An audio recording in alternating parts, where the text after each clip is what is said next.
Hello, this is video number 1 for the video diary. And today I want to talk about unapologetic chapters 1 through 3 as well as the discussion we had in class. From my understanding, chapters 1 through 3 were focusing a lot on intersectionality and explaining how to view social justice from different lenses, as well as why we should adopt the Black, queer, and feminist lens approach. I really liked this class discussion because prior to that, I've heard of intersectionality and I thought I understood the term. But after having the class discussion, it really cleared up a lot of things for me because just reading the book and putting my own understanding and knowledge was effective. But I think hearing other people's thoughts and explanations was also very eye-opening. I think those chapters were the most interesting for me because they really taught me something new. I've learned more about my intersectionality as well as other people's intersectionality. I've also learned that throughout these whole years, we've been taught to look at social problems through one lens. For example, like how do women see this, or how do men see this, or how do one religion specific, one culture specifically sees this. And I don't think it was ever like, oh, what about people who have, so many intersectionalities in them? How do they actually see this and approach this? In this content, I really agree with the author here because I think that her telling us to look at social injustices through those lenses should be the most appropriate and helpful, because people that have the most intersectionalities struggle with unfairness, with brutality, with racism. And a lot of the times others don't understand that because they were taught to look at things through just one lens, or I guess one view. I've also discovered that I looked at certain things the wrong way, or I guess not the most right way, and it made me change a lot of how I feel, what I think about certain topics.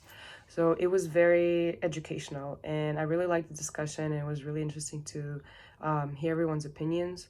And I remember after class, I was thinking about how intersectionality affects people in Kazakhstan, because that's where I'm from. So in my head, I'm like, wow, well, if these are the issues US is having, what are some social injustice issues that Kazakhstan has? And I remember realizing so many things, calling my mom, talking about it, hearing what she has to say, also talking to my dad because, male, female, different opinions.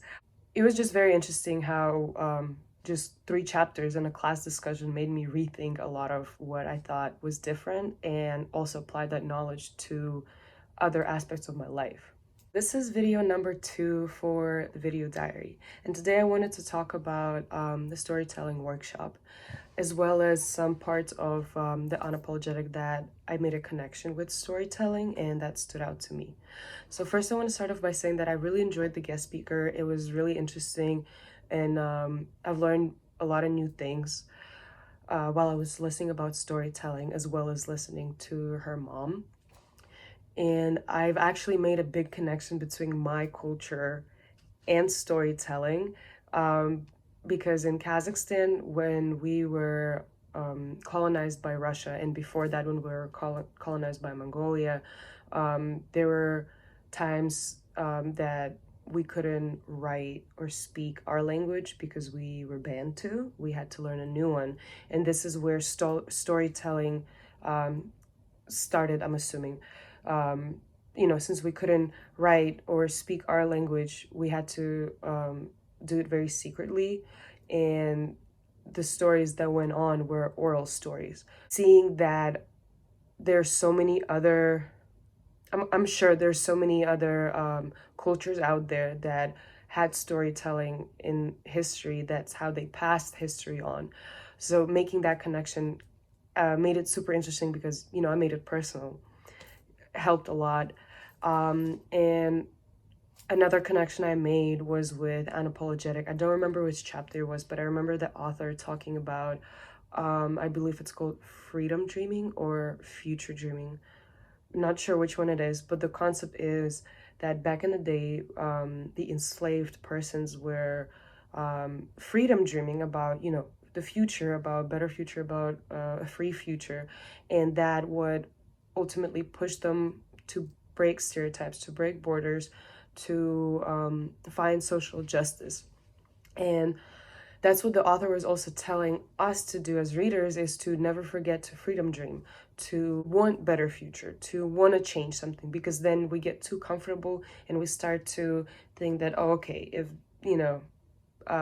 they don't want us to do this, that's fine, or if we can't do this, that's fine.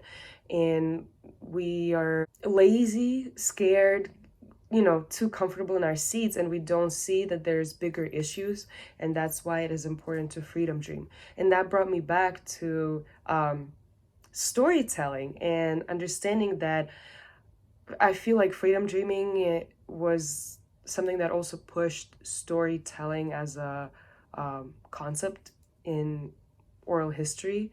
And I've also found a pattern that a lot of stories talk about how people in those stories would dream about better future, would dream about breaking stereotypes, making a change. So I think it's just fascinating to me that all that connects together. And again, it made me think a lot after that class. I, again, called my mom, talked about the Kazakhstan history, talked about storytelling. And it's actually crazy to me, because I believe like 80% of stories in history today about Kazakhstan was story told. It was never written everywhere. There's no archives, nothing. It was just story told. This is video number 3 for the video diary. And today I wanted to talk about unapologetic chapters 4 through 6, as well as the discussion in class. From what I've understood after reading 3 chapters was that the author was trying to talk about the community work and how to work in the community. And it also made everything clear after the class discussion. What stood out to me from the chapters is I remember her saying that we really should have that approach of having multiple leaders for a movement instead of just one. And I remember talking to Dr. Baldwin about it and her emphasizing that as well. And I definitely agree with that, because just like the book said, just like the class discussion, people get burned out. What if that leader leaves? Then the whole movement dies. Then all that work was for nothing. And also, what about the people who weren't recognized that also put in work? So I think it's important for us to not go after that idea of having just one leader, but having multiple. And again, that ties with intersectionality, because how are we going to approach social justice and reform if we're making one person our leader? You can't do that. There's no one person that has all intersectionalities in them. There's not one person that understands all struggles for everyone. So also why it is important to have multiple leaders, and that's why I agree with it. Another thing that really stood out to me was the questions that Dr. Bowman showed us and that we had to kind of answer for 5 minutes. And the reason for that is because those questions really made me think.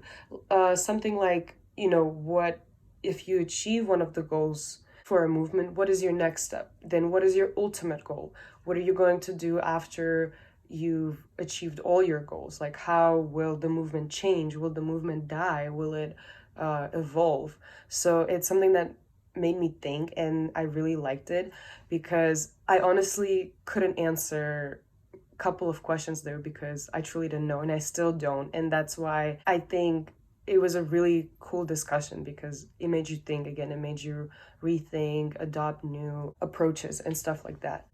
Another thing that really stood out to me was Dr. Baldwin talking about just burnout, as well as what to do once you've reached your goal. And the reason for that is because I've noticed there are many movements or things that people start but they never finish because, again, of a burnout, or they just don't know what to do next. So that ability to evolve something, to change the direction, to know when to focus on something else, really made it interesting and really showed how teamwork and community work is important. This is video number 4 for the video diary, and here I wanted to talk about what was the most interesting topic for me, or what stood out to me the most.